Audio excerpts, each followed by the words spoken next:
a todos los que están aquí en el auditorio y también los que están allá en línea. Vamos a comenzar con nuestra clase de este lunes. Son generalidades de neumonías con el doctor José Luis Miguel. El doc- bueno, buenos días, soy la doctora Fabiola, creo que algunos ya me conocían, no es que hace tiempo que no venía. El doctor José Luis Miguel es especialista en medicina interna, en neumología, es egresado de la UNAM y de la Universidad Autónoma Benito Juárez de Oaxaca. Igualmente él es especialista en asma, en EPOC, en fibrosis pulmonar, neumonía, cáncer de pulmón, entonces pues ahora sí que es el ideal ahorita para generalidades en neumonías. Muchas gracias, José Luis Miguel. Adelante. Buenos días a todos. Gracias a todos ustedes por estar aquí de manera presencial, a las personas que se han podido conectar para que podamos platicar un poco sobre este tema tan importante por la temporada. Ustedes seguramente ya han visto que hay mucha prevalencia de infecciones respiratorias, muchos virus. Siempre cuando una persona tiene una infección, pues el principal peligro será no desarrollar una neumonía. Entonces aquí la idea es aprender un poco a reconocer cuáles son los síntomas, cómo es que nosotros como médicos abordamos a los pacientes con infecciones respiratorias, los podemos clasificar, cómo se puede ofrecer un tratamiento que sea el específico, el ideal para las personas que padecen estas infecciones. Entonces, es muy importante las neumonías porque es una causa muy frecuente de enfermedad en el mundo. Se habla que es una de las principales causas de morbilidad, que quiere decir que una persona a lo mejor llega al hospital porque tenía un problema del corazón, pero resulta que en la hospitalización llega a desarrollar alguna neumonía o que el infarto, el problema del corazón, se puede, eh, pudo haber sido provocado o exacerbado por haber padecido una infección respiratoria como una neumonía. En México se considera, de acuerdo a datos del Instituto Nacional de Salud Pública, que es la novena causa de mortalidad general, es decir, una alta proporción de pacientes pueden llegar a fallecer en México como consecuencias de neumonías. Y esto es independiente muchas veces de el nivel socioeconómico, del nivel educativo. Esto es parte de las temporadas de la prevalencia de los virus. Ustedes seguramente que tienen muy presente la pandemia de COVID, donde las personas desarrollaron neumonías y esto representó la primera causa de muerte en el mundo en pandemia, pero es diferente una pandemia ahora que el COVID ha llegado para quedarse, pero de una forma considerada un poco más estacional, que quiere decir que a lo mejor en primavera, verano, otoño no hay tantos casos, pero sí en invierno por varios factores que incluyen el frío. En el 2018, también de acuerdo a datos del Instituto Nacional de Salud Pública, se presentaron alrededor de 120,000 casos nuevos de neumonías y en 2017 hubo alrededor de 22,000 defunciones. Es importante ahora y por supuesto que por eso se presentan en estas clases, en estas sesiones de personas adultos mayores de 65 años o más, porque de las personas que en 2017 fallecieron por neumonía, el 65% eran adultos mayores. Entonces es importante que tengamos estrategias de prevención o sobre todo formas de poder identificar el desarrollo de una neumonía. No todos los pacientes que tienen neumonía van a requerir estar hospitalizados. Sin embargo, pues una alta proporción, alrededor de 40% de las personas que tienen neumonía, de 10 personas con neumonía, 4 pueden requerir estar dentro del hospital para su tratamiento y 10%, que es uno de cada 10, pueden ponerse muy graves de tal manera que requieren estar en terapia intensiva porque la gravedad de la neumonía es demasiado extensa. Entonces, otra cosa, una forma muy importante, y esto quise traerlos un poquito a la plática, es que la bronquitis aguda es otro padecimiento que va muchas veces relacionado con las neumonías, pero no necesariamente es una infección tan grave como las neumonías. Y la bronquitis aguda es muy común. Cualquier persona que tiene tos y que tiene flemas, tiene bronquitis aguda. Ahora, la bronquitis aguda, como van a ver más adelante, la mayor parte de los casos tiene que ver con infecciones virales, de tal manera que no se necesitan antibióticos, porque es muy común que las personas con tos con flemas digan, ya necesito un antibiótico y van con el doctor, den un antibiótico y se enojan si el doctor no les da un antibiótico porque ellos consideran que tener tos con flemas ya es sinónimo de tener una infección bacteriana. En la mayoría de los casos es más bien por infecciones virales. En cuanto a las definiciones, podemos decir que la bronquitis aguda es la enfermedad, aquí se lo señalo en amarillo, la enfermedad que afecta a los tubitos de la respiración. Nosotros en el estudio de las enfermedades o del aparato respiratorio, como que dividimos al sistema respiratorio en dos. Las enfermedades que afectan a los tubitos de la respiración, el aire que yo respiro por la nariz pasa por un tubo grande que se llama tráquea y luego la tráquea más o menos a la mitad del pecho se divide en otros dos tubos que se llaman bronquios. Los bronquios se van dividiendo de dos en dos de tal manera que se van haciendo cada vez más flaquitos, pero los bronquios, los tubos, la tráquea solo sirven para que por ahí pase el aire. No tienen otra función más que hacer que por ahí pase el aire que estamos respirando. Donde verdaderamente ocurre el intercambio gaseoso y el proceso más importante que desarrollan los pulmones es en unas zonas que se llaman alveolos, que es la parte final a donde acaban esos tubitos. Esos tubitos se van dividiendo y al final ya no siguen dividiendo, sino que acaban en unas especies de saquitos, unos sacos que se llaman alveolos. Entonces, cuando los alveolos se enferman por infecciones, ahí es donde se provoca la neumonía. Entonces, por eso es que dividimos a la bronquitis como una enfermedad de los tubos de la respiración y a la neumonía como una enfermedad de los alveolos. Entonces, la bronquitis es una infección de vías respiratorias, generalmente vías respiratorias bajas, pero que no hay extensión hacia los alveolos. A diferencia de la neumonía, por ejemplo, la neumonía adquirida en la comunidad es una infección que afecta a los alveolos y que decimos que es adquirida en la comunidad cuando uno la pescó en la calle, en la casa, en el ambiente, en la comunidad. Entonces, esto la hace diferente a otro tipo de neumonías que se llaman neumonías nosocomiales, que esas se originan durante la hospitalización. Las neumonías nosocomiales son una causa frecuente de infección dentro del hospital, que no quiere decir que el hospital la provocó, que las enfermeras, los doctores la provocaron.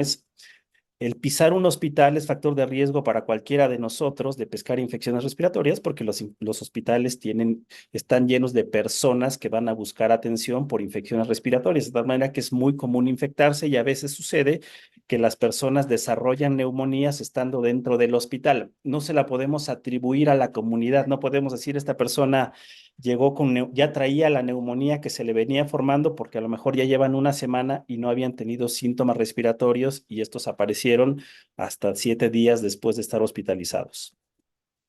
Los factores de riesgo para tener neumonías, el más importante es la edad. Entonces, tener más de 65 años es un factor de riesgo para desarrollar neumonías. Las personas adultas mayores de 65 años tendrán más riesgo que una persona de 20 años, a menos que esta persona de 20 años padezca alguna enfermedad crónica, ya sea diabético a los 20 años, ya sea hipertenso a los 20 años, tenga alguna enfermedad que condiciona inmunodeficiencias. Entonces, generalmente, si es una persona joven sana, tiene baja probabilidad de desarrollar una neumonía, a diferencia de las personas de 65 años o más. Dentro de las comorbilidades, que quiere decir que son las enfermedades que pueden acompañar a las neumonías, pues las causas más frecuentes son infecciones respiratorias crónicas como EPOC, que es enfermedad pulmonar obstructiva crónica, que se desarrolla en las personas que tienen exposición significativa al humo del cigarro, que son fumadores, ya sea activos o pasivos, o personas que tienen exposición crónica recurrente a humos, polvos, partículas, como por ejemplo las personas que han cocinado con humo de leña durante toda su vida y entonces al estar en una exposición constante al humo pueden desarrollar esta enfermedad que se llama EPOC. Asma es otra enfermedad que también es una comorbilidad que se asocia frecuentemente con tener neumonía. El asma es una enfermedad de la inflamación de los bronquios, que esta no tiene una causa como un factor de exposición. El asma le puede desarrollar a cualquier persona, aunque no tengan exposiciones significativas a humos, polvos, partículas, aunque está claro que, por ejemplo, vivir en una ciudad contaminada como la Ciudad de México, pues es un factor de riesgo para desarrollar asma en el futuro.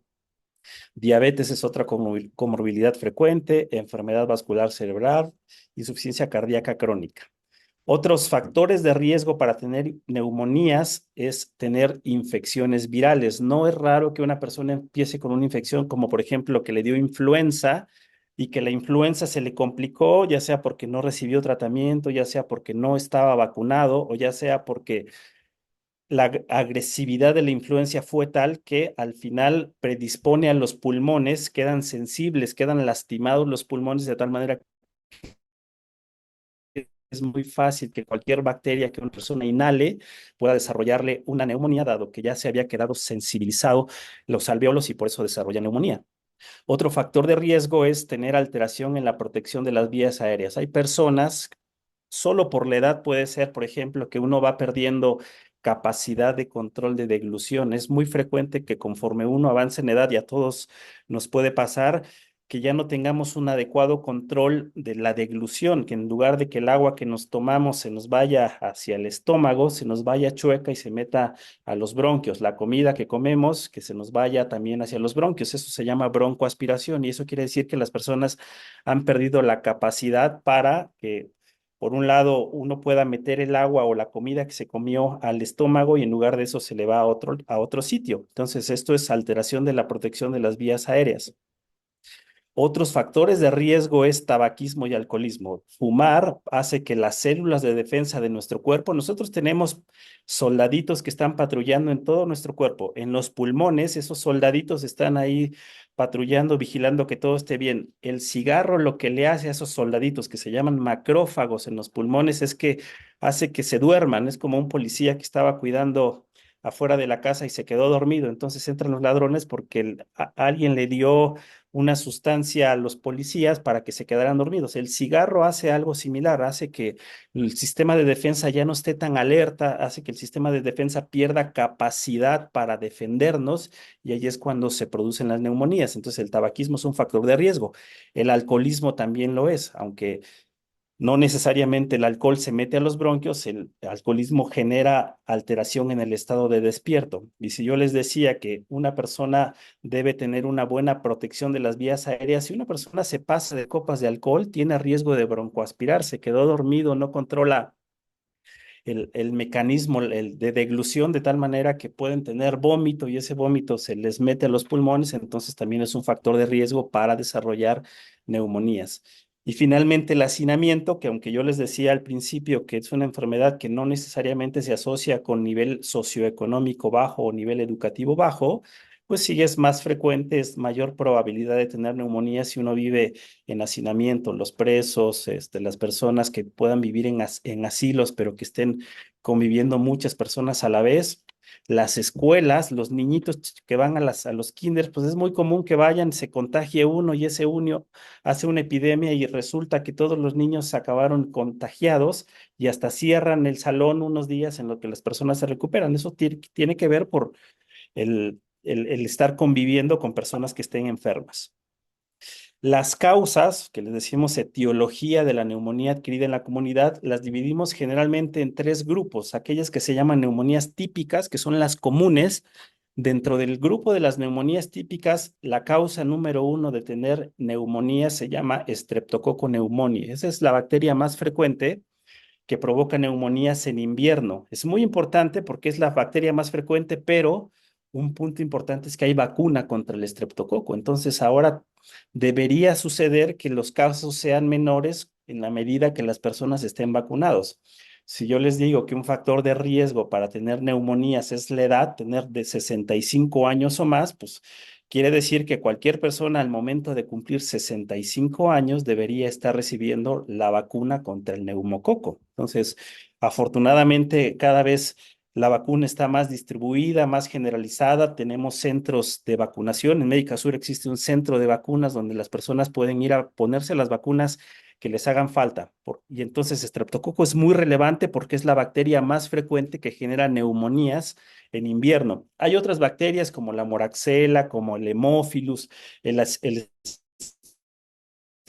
estafilococo, que son causas de neumonía, pero son menos frecuentes y generalmente ocurren en el contexto de otras enfermedades. Las personas que toman mucho alcohol y que se pasan de copas continuamente tienen riesgo de desarrollar neumonía por anaerobios o por estafilococos.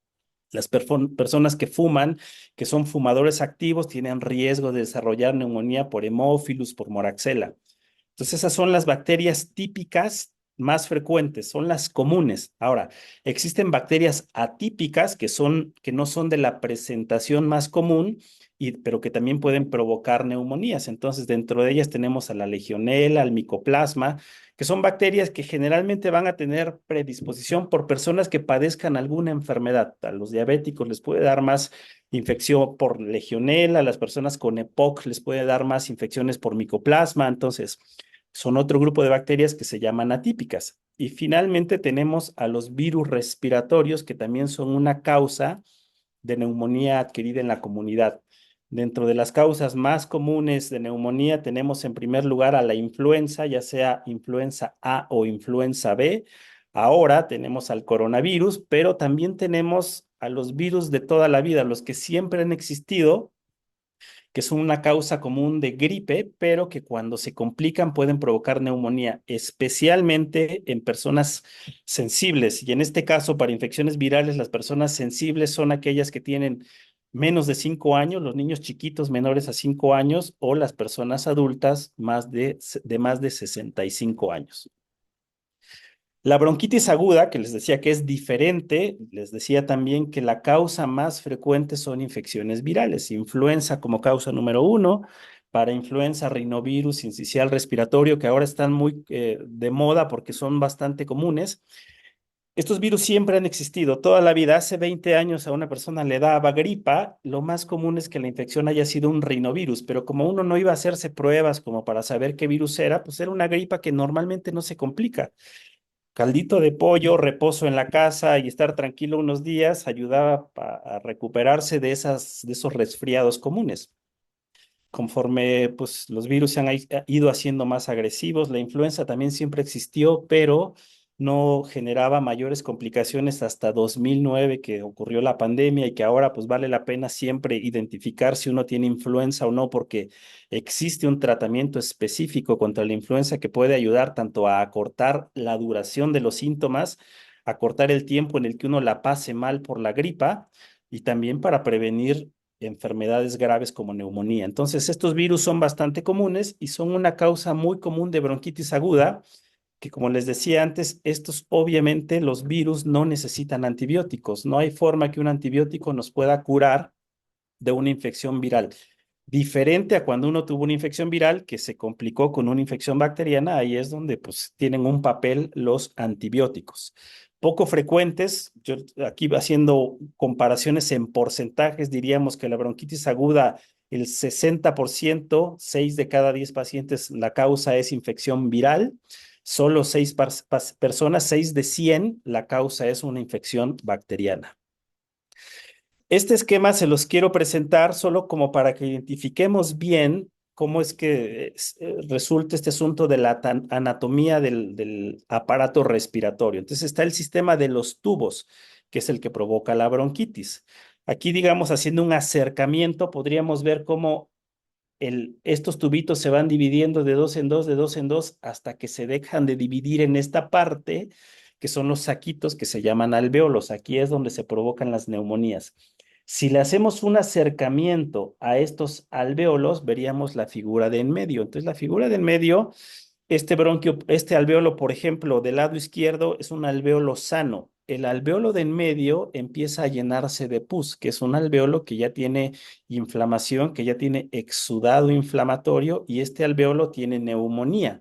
Haciendo un acercamiento todavía mayor, pueden ver ustedes cómo este alvéolo o esta parte del aparato respiratorio ya es una neumonía porque hay pus en el espacio alveolar, en el saquito. Entonces es diferente este alvéolo al tubo de la respiración que solo servía para que por ahí pasara el aire.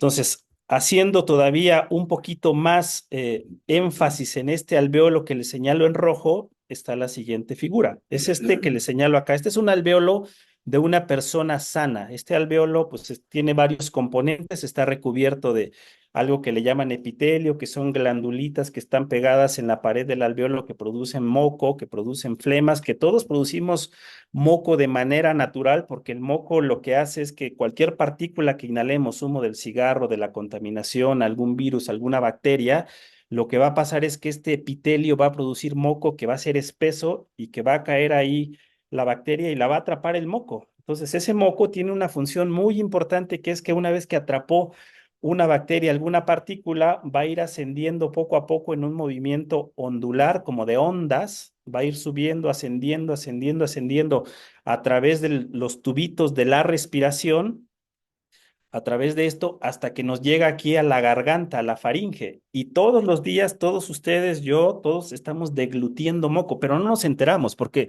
lo producimos de manera natural y en pequeña cantidad, que todo el tiempo estamos pasándonos ese moco que atrapó contaminación, humos, partículas. Y lo atrapó para defendernos. Entonces el moco nos está ayudando a que esas bacterias, esas partículas no nos generen irritación, inflamación que después nos puedan provocar neumonía. Entonces, ese epitelio, ese moco es muy importante, es un mecanismo de defensa para protegernos cuando nuestro cuerpo funciona bien, cuando somos sanos, cuando no fumamos, cuando no tenemos enfermedades significativas, todo va a funcionar bien y todo nos va a defender bien. Tenemos en los alveolos bacterias o que se llama flora alveolar normal, que es como, por ejemplo, cuando las bacterias que tenemos en la boca. Todos tenemos bacterias en la boca porque nos llevamos cosas sucias a la boca. Está muy contaminada la boca de todos nosotros. Digo, uno se puede cepillar los dientes, lavar la boca 10 veces al día, siempre va a haber bacterias porque las bacterias nos ayudan a controlar el pH de la saliva para que si llega alguna otra bacteria diferente a la flora habitual, ese pH la va a destruir a esas bacterias, a esos virus. Entonces, tenemos bacterias o flora alveolar normal que nos van a, en cierta forma, hacer simbiosis con nuestro cuerpo, nos van a defender de otras bacterias más agresivas que puedan llegar. Y tenemos a estos que les decía yo que son los soldaditos, que son los policías, que son los macrófagos. Todos tenemos macrófagos aquí patrullando y van a estarnos defendiendo. Si llega alguna bacteria acá, este macrófago va a intentar deglutirla, comérsela, fagocitarla se llama, y de esta manera le va a inyectar gránulos que este macrófago produce y va a destruir a la bacteria en la mayor parte de los casos. Entonces tenemos, por ejemplo, que este alveolo cuando está funcionando bien, cuando no tiene neumonía, cuando no tiene inflamación, cuando nuestros sistemas de defensa están bien, nos va a ayudar para que el oxígeno que respiramos, que entra por la nariz, que pasa por la tráquea, que pasa por los tubitos, los bronquios, los bronquiolos, va a llegar hasta el saquito, hasta la parte terminal, y entonces tenemos que el oxígeno pues va a llegar hasta esta zona que son los capilares, estos son los vasos sanguíneos, la sangre. Lo que va a hacer es que estas celulitas que ven ustedes acá que están dentro del vaso sanguíneo, dentro de los capilares que se llaman en esta zona de los pulmones, este que les señalo aquí es un eritrocito, es una célula, un glóbulo rojo que todos tenemos que nos ayuda a transportar el oxígeno, solo que este eritrocito viene de color azul porque viene del dedo gordo de la punta del pie, que quiere decir que ya entregó el oxígeno y que ya recibió dióxido de carbono como intercambio y ahora viene de regreso hacia los pulmones y entonces es un eritrocito desoxigenado, por eso se ve azul. Cuando este eritrocito llega al alveolo y capta una molécula de oxígeno, pues se oxigena otra vez, se pone rojito y otra vez va de regreso al dedo gordo de la punta del pie, bombeado por el corazón. Entonces, así es como funciona el alveolo para que una persona pueda aprovechar el oxígeno que respiramos. Vivimos de oxígeno, esa es nuestra principal fuente de energía, el oxígeno. Entonces, todo lo que hacemos, las actividades tienen que ver con oxígeno. Sin oxígeno, pues obviamente que no viviríamos. Entonces, así es como funciona un alveolo normal. Ahora vienen cuando una persona tiene una enfermedad. Entonces, los pasos en el desarrollo de una neumonía tiene que ver con que en el paso número 1, una persona aspira, inhala una bacteria. En este caso, les pongo el ejemplo del Streptococcus pneumoniae. Entonces, es una bacteria que llegó y que si el cuerpo no estaba en condiciones de defenderse porque algo falló, porque fumo, porque tengo diabetes, porque tengo hipertensión, porque tengo más de 65 años, porque la exposición fue tan masiva, porque yo vivo en un lugar con muchas personas enfermas, pues voy a recibir grandes cantidades de esa bacteria.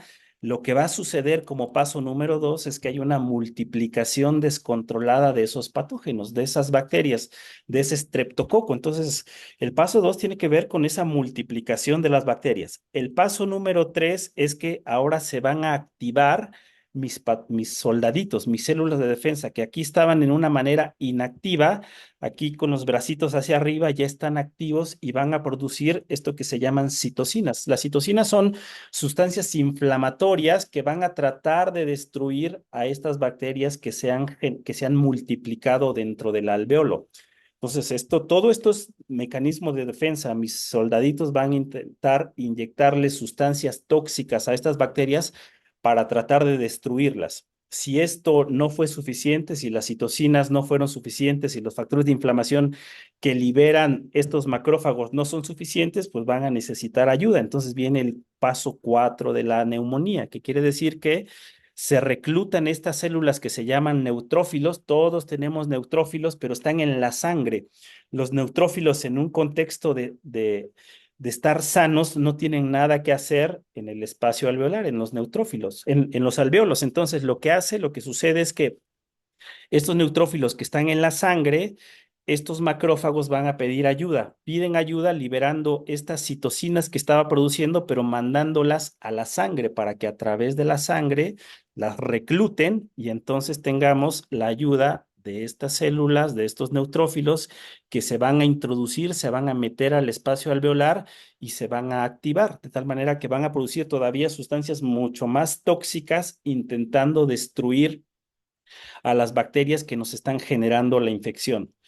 Ahora, todo este material que liberan los neutrófilos, que son gránulos, producen pus. Entonces, la pus, las flemas que tenemos es pus que se produjeron como consecuencia de la liberación de los productos que contienen estos neutrófilos, para que finalmente tengamos entonces el paso 5 de la neumonía, que es que se genera el exudado alveolar. Todo este compuesto de flemas, de macrófagos, de neutrófilos, es lo que uno expulsa con las flemas que se ven de color verde y amarillo, y esa pus es material de inflamación, es exudado alveolar que se produjo como una consecuencia, como un mecanismo para ayudar de defendernos.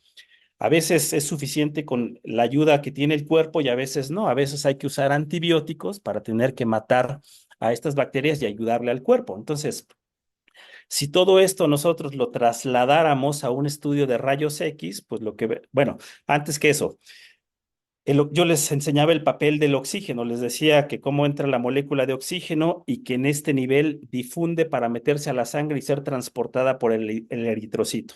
Si ahora tengo pus en el espacio alveolar, lo que va a pasar es que el oxígeno no atraviesa la pus. Entonces el oxígeno, por más que yo respire 40 veces en un minuto, no se va a meter por aquí y es cuando a las personas les empieza a bajar la oxigenación. Una de las manifestaciones, uno de los signos de tener una neumonía es que uno se pone el aparatito del dedo, el oxímetro, y uno ve que ya no tiene la oxigenación normal. La oxigenación normal a la altura de la Ciudad de México, a 2,240 metros sobre el nivel del mar, que es diferente a 0 metros como en Acapulco, la oxigenación mínima para decir que uno está sano de los pulmones es tener 92% de oxígeno de lo que se mide en el dedo. Si alguien tiene menos de 92, algo le está pasando en sus pulmones. Puede ser que ya tenga una enfermedad crónica, ya puede tener ya un daño crónico porque tienen EPOC, porque tienen enfisema, porque tienen fibrosis, pero una persona sana debería tener de 92 para arriba.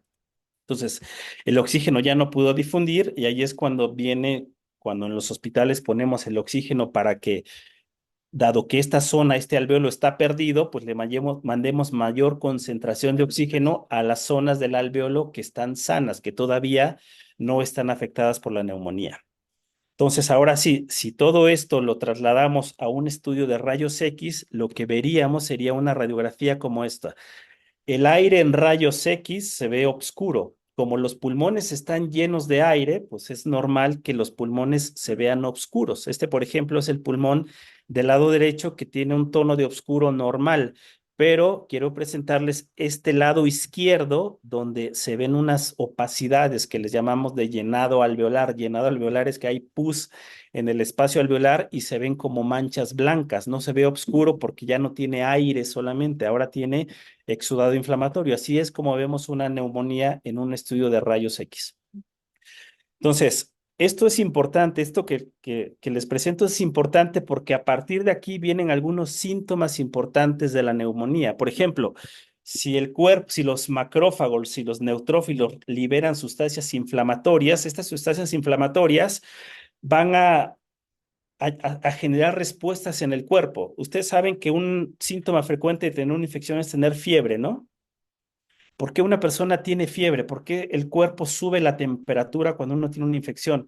Porque algunas bacterias se mueren a cierta temperatura. Entonces el cuerpo, pues, es una evolución de miles de años. El cuerpo lo que hace es calentarse, subir la temperatura para tratar de matar a esas bacterias que están circulando. A veces lo logra y a veces no, pero es una manifestación del cuerpo. Entonces la fiebre se produce como consecuencia de la liberación de citocinas que tienen estimulaciones en los centros de la regulación de la temperatura del cuerpo y el cuerpo eleva la temperatura. El fiebre es uno de esos síntomas.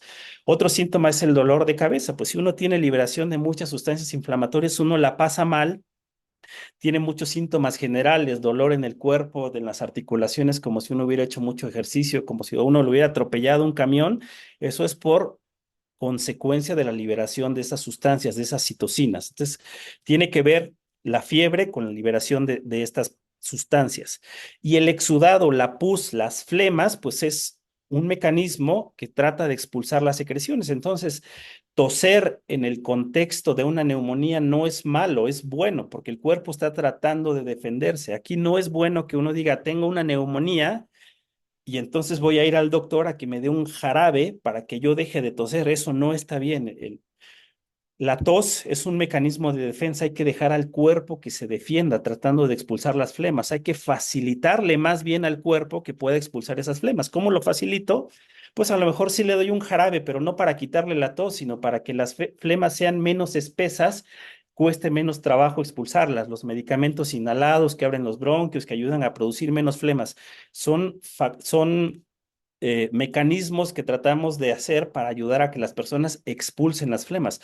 Los ponemos a hacer ejercicios respiratorios con los aparatitos que seguramente han visto, unas pelotitas que se llaman inspirómetros, unas pistolitas que generan vibración como si a uno le estuvieran dando palmaditas en la espalda, como para tratar de remover, de despegar esas flemas y que una persona las pueda expulsar mejor. Entonces, el mensaje de esto es: los jarabes para la tos no son buenos en el contexto de neumonía, no es bueno eso. Hay veces en que la tos es algo que le llamamos inútil, o sea, toser es bueno, pero a veces la tos es inútil. ¿En qué contextos es inútil la tos? Pues cuando una persona tiene cáncer, por ejemplo, el cuerpo trata de expulsar ese tumor a través de toser, pero la tos no va a expulsar un tumor. Entonces ahí la gente la pasa mal, se agota de tanto toser.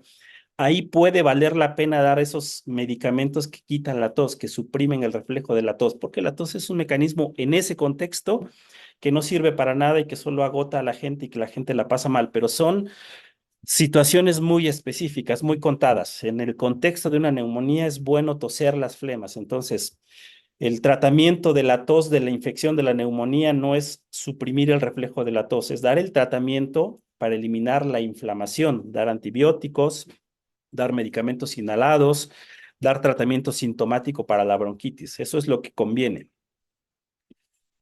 Entonces, la evaluación, los síntomas de la neumonía, pues tenemos que investigarlos de varias cosas, en varios aspectos. Los síntomas más comunes es tener dolor en el pecho, pero es un dolor, digamos, que se exacerba sobre todo en la inspiración profunda, no un dolor que está constante, fijo todo el tiempo. Si una persona tiene un dolor en el pecho que es constante, fijo, que no se modifica si yo respiro más profundo, respiro más despacito, si yo hago ejercicio, deja de hacer ejercicio. Si es un dolor constante, no es un dolor de los pulmones y la causa más grave que hay que descartar es no tener un infarto en el corazón. cuando uno tiene dolor en el pecho. Cuando uno tiene un dolor en el pecho que uno dice que me duele esta parte de entre las costillas y si yo meto aire profundo me duele más, entonces mejor respiro suavecito, despacito para que no me duela tanto. Ahí sí que puede ser un dolor típico que es consecuencia de una neumonía. Los pulmones no duelen, nunca duelen los pulmones. Lo que duele es una capita que cubre por fuera los pulmones que se llaman pleuras. Los pulmones no tienen receptores sensitivos de dolor, pero la pleura sí tiene receptores sensitivos de dolor. Entonces, cuando a una persona le duele es porque la neumonía estaba muy pegada a la pleura, de tal manera que le irritó y le provocó dolor. Entonces, es importante distinguir este dolor de la neumonía. La tos con flemas, como les decía, es un mecanismo de defensa que hay que dejar al cuerpo que expulse las flemas, hay que ayudar al cuerpo que pueda expulsar esas flemas porque ahí van contenidas sustancias inflamatorias, virus, bacterias que nos van a ayudar a defendernos. Hay personas que por la neumonía desarrollan palidez, que tiene que ver por tanto por el ataque al estado general de la neumonía, de las citocinas, de las sustancias inflamatorias, como por tener baja oxigenación, por ejemplo. La otra es la temperatura, la fiebre. Normalmente hay fiebre, pero tampoco se confíen, es que no tengo fiebre, nunca me ha dado fiebre, pero tengo, no sé, 80 años, por ejemplo.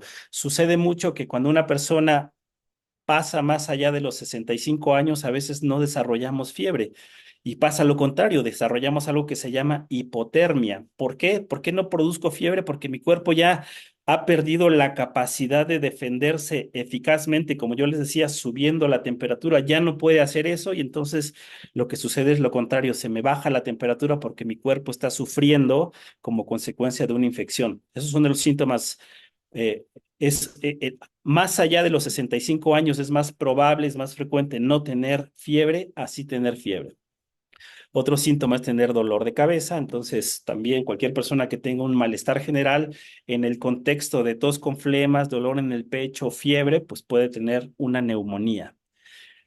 Cuadro clínico, entonces lo dividimos en síntomas, que son lo que reporta el paciente, y signos, que son los que nosotros medimos con el oxímetro, con el termómetro, evaluando la frecuencia cardíaca. Entonces, los síntomas y signos frecuentes, como les decía, son tos, que puede ser con flemas o sin flemas. Los virus, por ejemplo, es muy poco, no, más bien, nunca producen flemas. O sea, si una persona tiene una infección viral, no tiene flemas, o tiene muy pocas flemas, o no son de ese color verde purulento que acostumbramos a ver en las neumonías o en las infecciones bacterianas.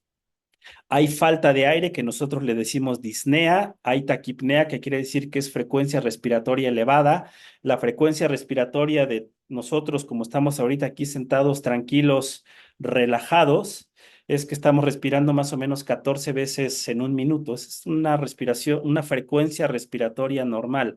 Taquipnea quiere decir que yo respiro más de 14 veces o que respiro más de 24 veces en un minuto, que quiere decir que mi cuerpo se esfuerza más por tratar de recibir más oxígeno que me está faltando porque tengo zonas, alvéolos que están ocupados por flemas que no me permiten oxigenar bien. Escuchamos nosotros con el estetoscopio unos sonidos que les llamamos estertores, que es el movimiento de las flemas. Cada vez que una persona mete aire, escuchamos cómo existe una vibración por el paso del aire y que pasa a través de las flemas. Eso se llaman estertores. Como les decía, fiebre, malestar general, anorexia, ese es otro muy común. En las personas de 65 años o más, a veces no tienen fiebre, a veces dicen, pues es que yo no me siento mal, no siento que me falte el aire, mi oxigenación es la misma.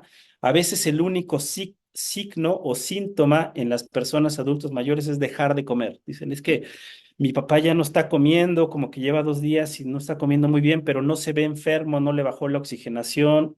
Hay que buscarles infecciones. Sí o sí, en una persona que estaba comiendo muy bien y dejó de comer, hay que buscarles infecciones. Son muy comunes las infecciones de vías urinarias, por ejemplo, en el contexto de no tener tos y flemas, entonces es un signo de tener infección, la anorexia o la pérdida del apetito. La taquicardia, que también es que el corazón se acelera. El corazón, la función del corazón, una de las funciones del corazón es bombear la sangre que recibe de los pulmones, la sangre oxigenada que recibe el corazón de los pulmones, la bombea para distribuirla, para mandarla al dedo gordo del pie. Entonces, si el cuerpo sensa, detecta que no hay suficiente oxígeno, le pide al corazón que trabaje de más porque está haciendo falta el oxígeno y entonces el corazón tiene que trabajar a marchas forzadas para intentar suprimir llenar esos espacios o más bien mandar mayor cantidad de oxígeno que el cuerpo no está recibiendo. Y otras cosas de laboratorio que medimos, no en todos los casos, pero hacemos estudios como biometrías hemáticas, como para saber cómo están los leucocitos, que son los glóbulos blancos, que son células de defensa. Medimos factores de inflamación, que por ejemplo son proteína C reactiva, PCR, que dice acá, o BSG, velocidad de sedimentación globular, que se llaman reactantes de fase aguda, que quiere decir que son moléculas que se pueden medir en la sangre y que reflejan indirectamente inflamación en el cuerpo. No me dicen dónde estoy inflamado. A lo mejor en la mañana yo me di un martillazo en el dedo y se me puso el dedo gordo, se me hinchó, pues esa proteína C reactiva seguramente es de mi dedo inflamado, pero en el contexto de una persona que tiene síntomas respiratorios, que tiene una radiografía de tórax con unas manchitas, pues decimos que estos factores de inflamación están asociados con la neumonía.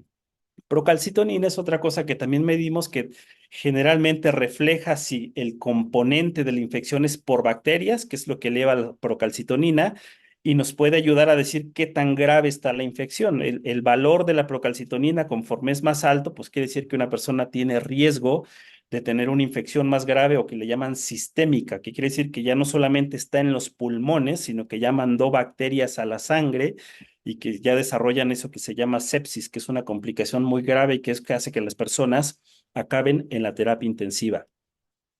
La bronquitis aguda, pues como les decía, tener tos con flemas, a veces es una flema muy clarita, que eso es lo normal. Pocas ocasiones tiene flemas con pus. Hay silbiditos en el pecho, que le llaman sibilancias, como rechiniditos, como gatito, como silbidito. Esos son porque el bronquio se inflamó o tiene flemas pegadas en la pared que hace que cuando pase el aire a través de ese tubito que está medio cerrado, pues genera un silbidito, un sonidito. Entonces, esos se llaman sibilancias. La bronquitis, las neumonías obviamente que requieren, que necesitan para controlarse antibióticos. La bronquitis no necesita antibióticos, solo necesita medicamentos que nos ayuden a controlar la tos o medicamentos inhalados. ¿Cómo hacemos el diagnóstico de la neumonía? Pues tenemos que tener un cuadro clínico compatible, que tenga fiebre, que tenga tos con flemas, que la oxigenación esté baja, que tengamos taquicardia, que tengamos la frecuencia respiratoria elevada, que lo que medimos, lo que escuchamos con el estetoscopio son estertores, pero siempre vamos a tener que corroborarlo con un estudio de rayos X, porque la sensibilidad de poner el estetoscopio no es tan buena, es baja. Digamos, la sensibilidad de escuchar con el estetoscopio a una persona con neumonía es de 40%, que quiere decir que voy a diagnosticar neumonía solo en 4 de 10 que sí tenían neumonía. 6 se me van a ir si yo solo como que pongo el estetoscopio. Entonces siempre va a valer la pena hacer un estudio de rayos X para corroborar.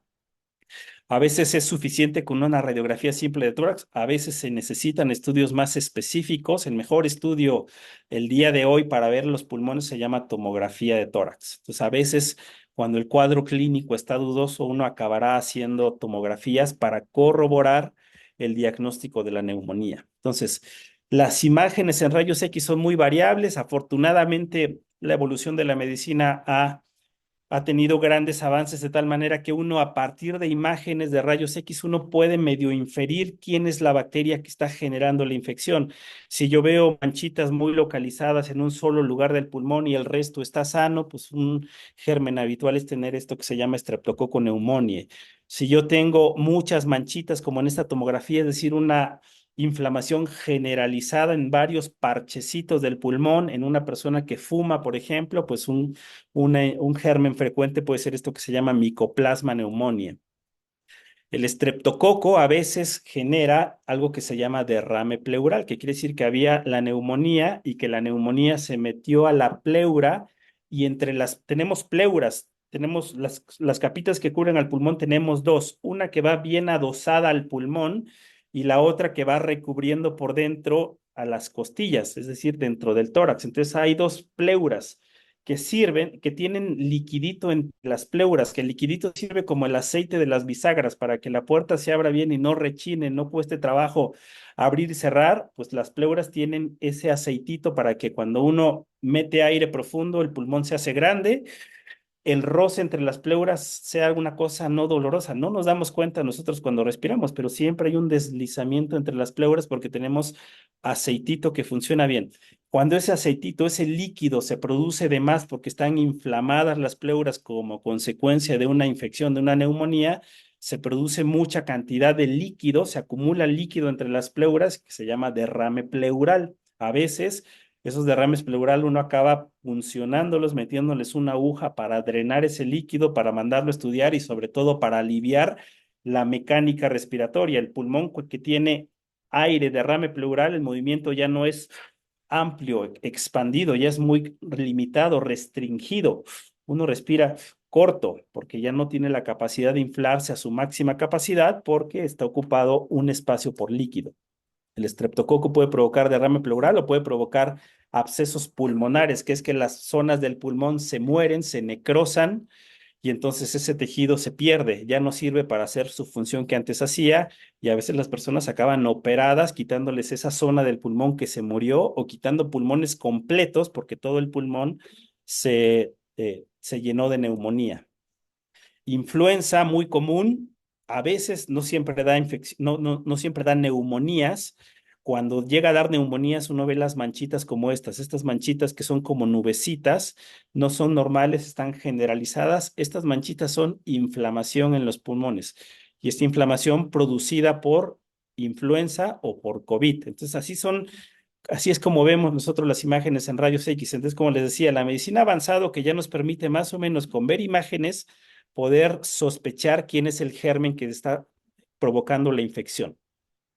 Esto ya es más de nosotros los médicos, generalmente cuando ya diagnosticamos una neumonía porque hay cuadro clínico compatible, porque tenemos una imagen en rayos X que corrobora el diagnóstico, uno tiene que decidir dónde le conviene y cuál es el mejor tratamiento para el paciente. ¿Dónde le conviene? Es decir, dentro del hospital o en la casa recibiendo antibióticos. No todos los pacientes se tienen que hospitalizar. Entonces, uno hace escalas de gravedad viendo si el paciente está confundido, si viendo estudios de laboratorio, cómo está funcionando el riñón, si el riñón ya se afectó y le subió una cosa que se llama urea o BUN, y que además uno tiene frecuencia respiratoria muy alta, es decir, uno respira más de 30 veces en un minuto y uno tiene la presión arterial baja, que quiere decir que la presión, ya ve que tiene dos cifras, 120, 70, por ejemplo, que la cifra de arriba es menor a 90, pues quiere decir que el cuerpo ya está sufriendo como consecuencia de la neumonía y es un factor de mayor gravedad.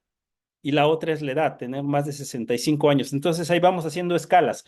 Por ejemplo, esta que es la más sencilla, decimos, una persona que tiene un punto de estos que les dije, no está confundido, el riñón está funcionando bien, solo tiene la frecuencia respiratoria alta, pero la presión está bien y tiene menos de 65 años, tiene un punto. Entonces a esta persona razonablemente puedo darle tratamiento en la casa, que se vaya a la casa, verlo en unos 2, 3 días que se haya estabilizado, pero no dejarlo en el hospital. Un joven de 20 años, pues claramente no tiene tanto riesgo de complicarse, a diferencia de alguien que tiene más de 65 años, que resulta que es hipertenso, pero que ahora, hoy su presión está como de quinceañero, 120, 70, cuando él acostumbra a tener 160, 90, pues algo está pasando, su presión le está bajando. Ese es otro punto donde uno dice, pues ya, tiene 2 puntos, si está respirando más de 30 veces en un minuto, tiene 3 puntos, de tal manera que esta persona, si desarrolló 3 puntos, pues tiene riesgo de morirse, tiene una mortalidad de 15 a 40%. A esta persona no puedo mandarlo a la casa y decirle, bueno, tómate esto y me vienes a buscar en 3 días si sigues vivo. Uno no puede hacer eso. Entonces uno lo tiene que hospitalizar, ni modo. Es, no es bueno hospitalizar a la gente adulto mayor porque pues las personas pueden desarrollar delirio, más confusión, pero cuando los casos lo ameritan como estos, pues obviamente el lugar más seguro para una persona con neumonía que tiene factores de gravedad, pues es estar dentro del hospital. Entonces, esta categoría de semáforos es lo que nos va a ayudar. Entonces, un paciente con una categoría baja, el tratamiento es ambulatorio. Ni siquiera necesito hacerle mayores estudios como para ver cómo están los leucocitos o algo más, porque este muchacho de 20 años que respira muy bien y que solo tiene eh, el BUN, un solo factor alto pues quiere decir que le va a ir muy bien. Con el antibiótico va a estar bien y en 3 días, 2 días que me venga a buscar, seguramente irá mejor y acabará su tratamiento 5 a 7 días y ya está. A diferencia de los otros, el paciente que tiene un puntaje moderado, pues tiene que hospitalizarse en un piso normal, en un piso, una habitación normal. Una persona que tiene un puntaje alto necesitará estar en la terapia intensiva. El que tiene, por ejemplo, los 5 puntos, frecuencia respiratoria muy alta, respira más de 30 veces en un minuto.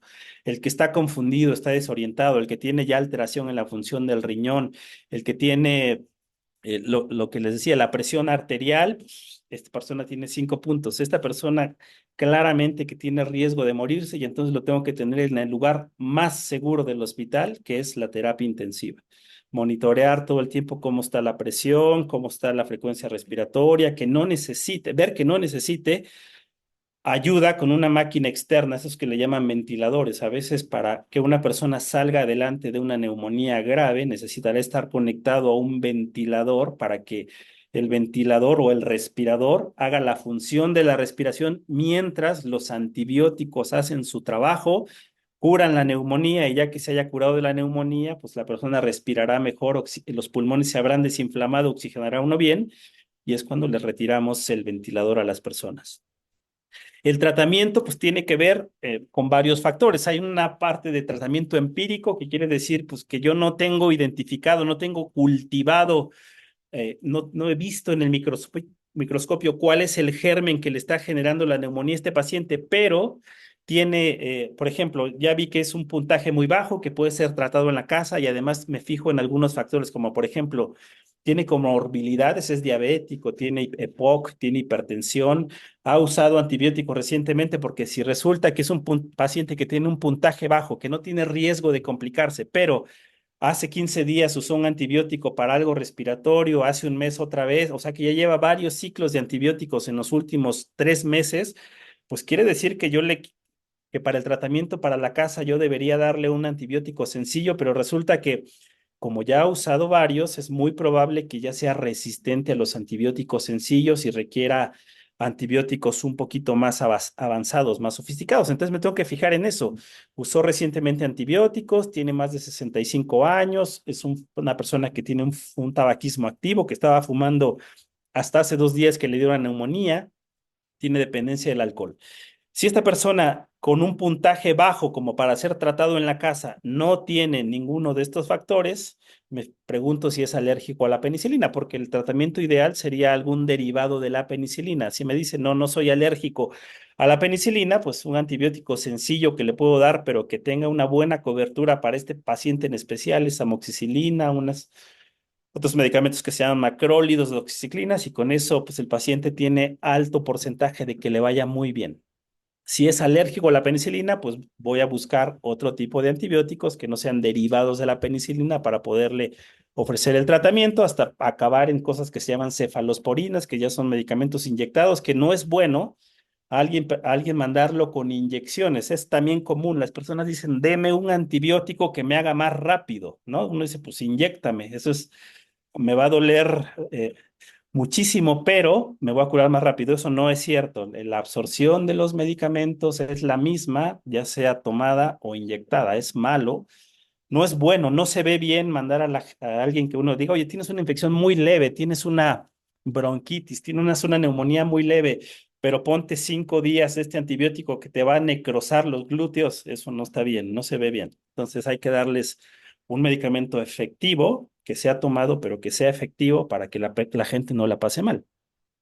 Sí, es algo muy común. La gente viene buscando eh, cosas inyectadas. O sea, para las personas, si no les doy un jarabe para quitarles la tos, si no les doy un antibiótico tomado, como que no son muy buen médico. O sea, digo, es contra lo que hay que lidiar, pero es cosas, hay que platicarlo y con eso se van resolviendo. Ahora, por el contrario, si el paciente sí tiene alguno de los factores que les mencioné, que quiere decir que tenía enfermedades asociadas, que había usado antibióticos recientemente, que fuma, etcétera, y pregunto, ¿es alérgico a la penicilina? No, no es alérgico a la penicilina, pues le voy a dar una combinación de antibióticos. Aquí sí le voy a dar no solamente la amoxicilina sencilla, sino se la voy a dar en combinación con algo que se llama ácido clavulánico, y además le voy a agregar un componente diferente que se llama macrólido o doxiciclina. Aquí sí ya tengo que hacer combinaciones, pero todavía con la opción de tratamiento tomado para ir a la casa. Si el paciente sí es alérgico a la penicilina, pues voy a buscar cefalosporinas, que son medicamentos un escalón más arriba de la amoxicilina, que tienen una mayor cobertura, para poderlos también hacer combinaciones de esto. Si el paciente no tiene probabilidad de ser respondedor a las cefalosporinas y además tiene daño ya en el pulmón, los pulmones ya tienen alteraciones en su arquitectura porque tienen EPOC, pues entonces acabaré dándoles otras cosas como por ejemplo fluoroquinolonas, que son medicamentos un poco más específicos cuando existe ese daño estructural. El seguimiento, una persona que va mejorando de la neumonía tiene que estar mejor cuando hayan pasado, o sea, digamos, uno dice, esta persona ya está mejor cuando han pasado 2 o 3 días, 48 a 72 horas de estabilidad, que quiere decir que ya no ha tenido fiebre, que los marcadores de inflamación ya les van bajando, que los leucocitos, las células de defensa ya les van bajando, que ya no está acelerado del corazón, que ya no está respirando de manera agitada. Esa persona ya está estable, ya está respondiendo al tratamiento, y entonces yo puedo decir, bueno, ya pasaron 3 días estable, ya puedo pensar en mandarlo a la casa. El tratamiento, la duración normal del tiempo de los antibióticos es entre 5 a 7 días, dependiendo de la gravedad de la enfermedad. Y hay que volver a ver al paciente en el consultorio ya fuera del hospital entre 1 y 3 semanas para ver que no haya desarrollado complicaciones o que las enfermedades acompañantes que ya tenía ya también se hayan ya estabilizado y no les estén generando problemas. Entonces, algunas cosas, el tiempo más o menos estimado en que a una persona se le quita el estar acelerado del corazón y tener la presión baja más o menos desde 2 días, el tiempo en el que a la gente se le quita la fiebre, por ejemplo, después de haber tenido neumonía, más o menos 3 días, la tos dura más, o sea, uno no esperaría que la gente se vaya del hospital ya sin toser, se va a ir tosiendo, pero como les decía, es el mecanismo de defensa del cuerpo, aunque sí debe pasar que la tos cada día que pase sea en menor cantidad, menos frecuente, hasta que un día se le quite. Pero más o menos el tiempo que dura la tos son 2 semanas, el cansancio también 2 semanas, y las manchitas en los pulmones de rayos X, pues más o menos eso tarda más. La huella radiológica puede tardar en desaparecer más o menos 30 días. La única forma, esta es muy importante y a lo mejor este es el mensaje más importante, es la única forma de prevenir que a uno le dé neumonía es con prevención a través de vacunas. Entonces, las vacunas disponibles que tenemos son para la influenza. Tenemos la vacuna trivalente, la vacuna cuadrivalente, que si ustedes tuvieran posibilidad de elegir, pues hay que ponerse la que cubre 4 gérmenes, 2 cepas de influenza A, 2 cepas de influenza B, que se llama cuadrivalente, o tetravalente, que es lo mismo. Las indicaciones son niños menores de 2 años y no, entre 2 años y menos de 5 años, o adultos mayores de 65 años, o adultos de cualquier edad, pero que tengan comorbilidades como EPOC, como asma, como hipertensión, como diabetes, como cáncer, tuberculosis, etcétera, o mujeres embarazadas, que son las que tienen riesgo de, si llegan a tener influenza, tener complicaciones durante el embarazo. También está la vacuna contra el estreptococo, que yo les decía es la bacteria más frecuente que genera neumonías en invierno. Entonces existen vacunas para intentar prevenir el desarrollo de una enfermedad grave. Las vacunas no hacen que a mí no me dé influenza, que no me dé COVID, que no me dé neumonía por neumococo. No hacen eso. Lo que hacen es que si a mí me llega a dar influenza, me llega a dar COVID o me llega a dar neumonía por neumococo, el cuadro va a ser menos grave, de tal manera que posiblemente no necesite estar en el hospital o no acabar en una forma grave como de ir a terapia intensiva. Entonces también existen vacunas para eso. Para las personas que tienen más de 65 años, hay que ponérsela de 23 serotipos, y la frecuencia de aplicación es cada 5 años. La de influenza es cada año, la de COVID es cada año cuando se desarrolle una nueva vacuna. Entonces, esa es la única forma en la que podemos tratar de evitar complicaciones graves como consecuencia de la neumonía. Todos nos vamos a contagiar de algo en invierno, eso es lo común. Todos nos vamos a contagiar, eso es muy frecuente. La cosa nada más es tratar de identificar que no me estoy poniendo mal, que esté yo vacunado por si me llega a dar alguno de estos virus que tienen vacuna, no me vaya tan mal y pues listo. Eso es la sesión de hoy. Si ustedes tienen alguna pregunta o comentario, si en el...